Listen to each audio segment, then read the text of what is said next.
As this disturbing image shows, the Daily Mail confirmed what I had long suspected. It is not just the case that Mikhaila Peterson converted her father to this diet, that she converted her mother to this diet. She is also now feeding her tiny daughter. Dr. Jordan Peterson's granddaughter is eating a carnivore diet. Nothing but milk and meat. I got heart disease. My kidneys are on fire. Inflammation off the roof. B12 inadequate still. I'm scared to death. But yeah, I got nothing to hide. I have no attachment to the carnivore diet. I'm looking for truth here. If it's not the healthiest diet, then why do it?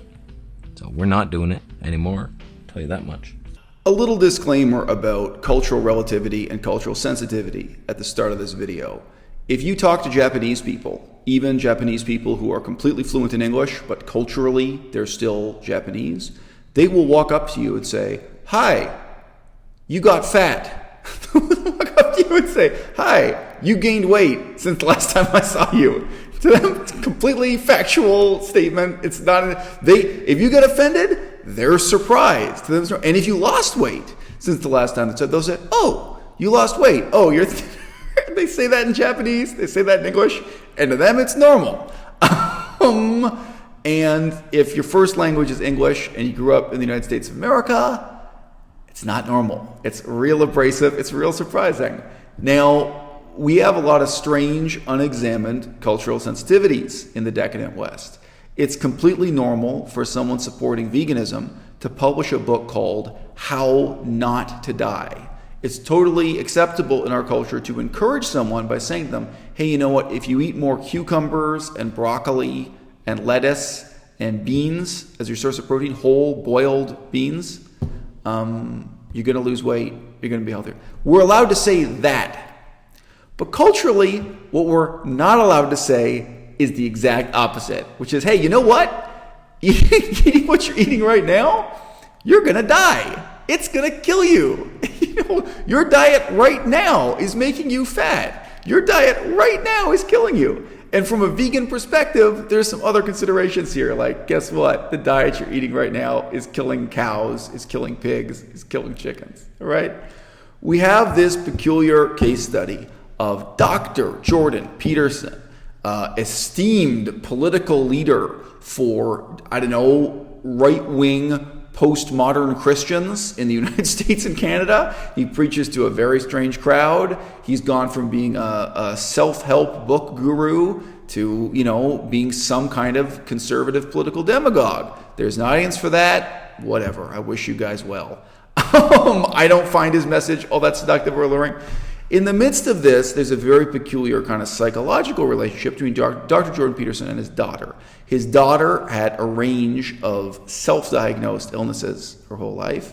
Of course, she has had some medical care, but she also says in her description that many of her medical problems were never really understood, were never really diagnosed. It's never really clear what the problem was. In her own account, she states that. So before Dr. Peterson's rise to stardom, she did not have a whole lot going on in terms of her education and her career. And once Dr. Peterson became a big success story, as she says openly, she basically became a kind of manager for him. She has been doing management work. She says that she runs her father's business, which is a little bit vague. I don't know if that has to do with selling the books or marketing or making appointments for his interviews. I don't know.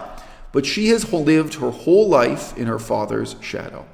And when she discovered this quote-unquote miracle diet of eating nothing but 100% meat, she became evangelical. Many people make excuses claiming, "Oh, Dr. Peterson himself doesn't encourage others to eat a 100% meat diet. Dr. Peterson's wife doesn't encourage others." Well, guess what? His daughter does. His daughter made this so-called discovery, totally pseudoscientific discovery. It's not even pseudoscientific, it's anti-scientific, contrary to the entire progress of the science of nutrition in the last 100 years, throwing all of it over. She decides, based on her subjective personal experience, that eating a 100% meat diet is good for her. And guess what? It's our job to say, "No, it'll kill you. No, this is a diet with a body count. This is a diet with really serious, really negative, life-altering side effects for you, for your father, and for your mother." And now the time you've all been waiting for, the cholesterol readings. As a vegan, I started off, I was pretty high at 4.88, which was 189 converted, and then it went down to 3.98, then 3.3, 4.1, 4.05, which is 156 in your Yankee Doodle numbers, and now we're at 7.45. That's 288. It doubled. It basically doubled. 156 to 288 now. I have 40% less oxygen in my brain. I have a 97% increased risk of a heart arrhythmia that will end my life prematurely. Unfortunately, the same thing happened to the LDL. That 2.55 shot up a little tiny notch to 5.25.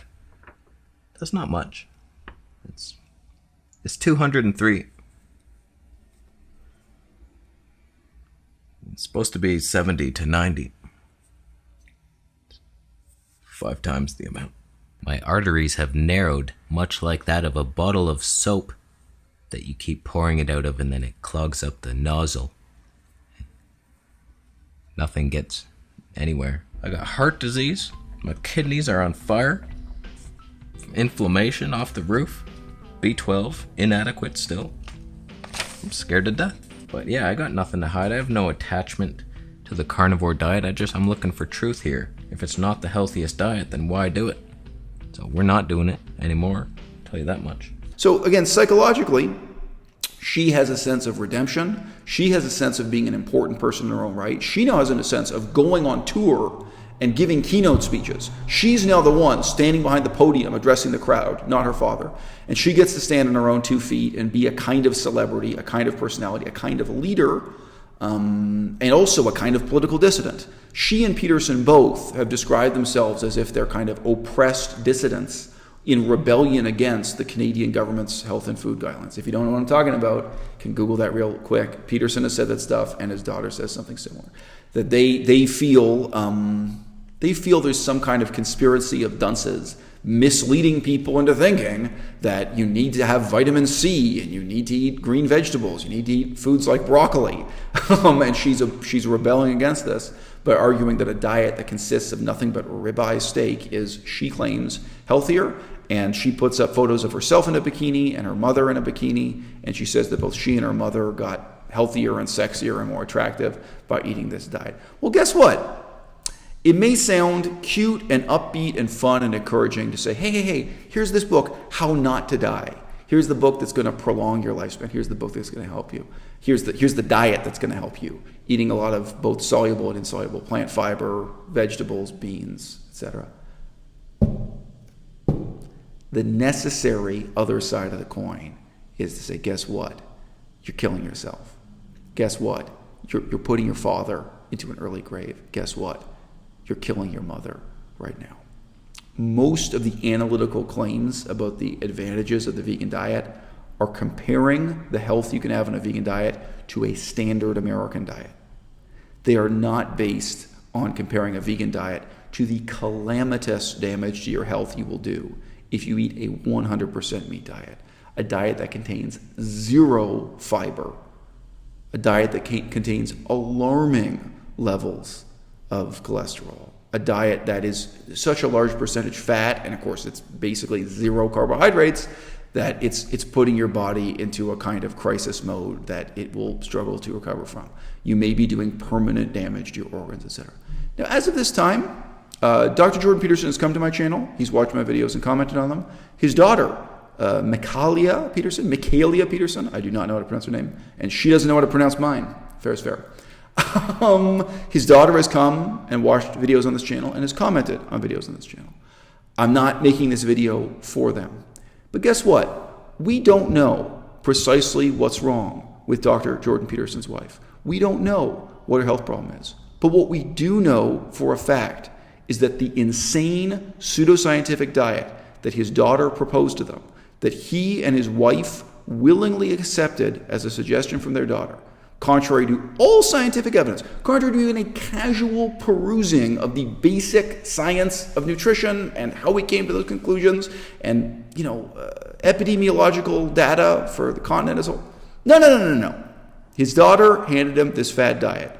And what no one is going to say to you, Jordan, what nobody is going to say to you straight to your face is, you know what? No matter what the health condition is that your wife now has, no matter what it is that's killing her, I can tell you as a fact that eating a 100% meat diet is now putting her in her grave. Any responsible doctor, any responsible medical professional or a nurse going through the checklist, if she's interviewing your wife while you guys are in the hospital together, is going to go through questions about diet and exercise and what have you, and say, wait a minute. You're telling me you eat 0 green leafy vegetables? You're telling me you eat zero fruit even? I mean, fruit isn't that healthy. It's really vegetables and beans we're talking about here as the healthiest parts of a vegan diet. Wait. You're eating a 100% meat diet? That's suicide. If you want to live, somebody's got to tell you straight to your face. This is how not to die. I mean, really, people like to disrespect my crew, but the fact is that you know my name and I don't know you.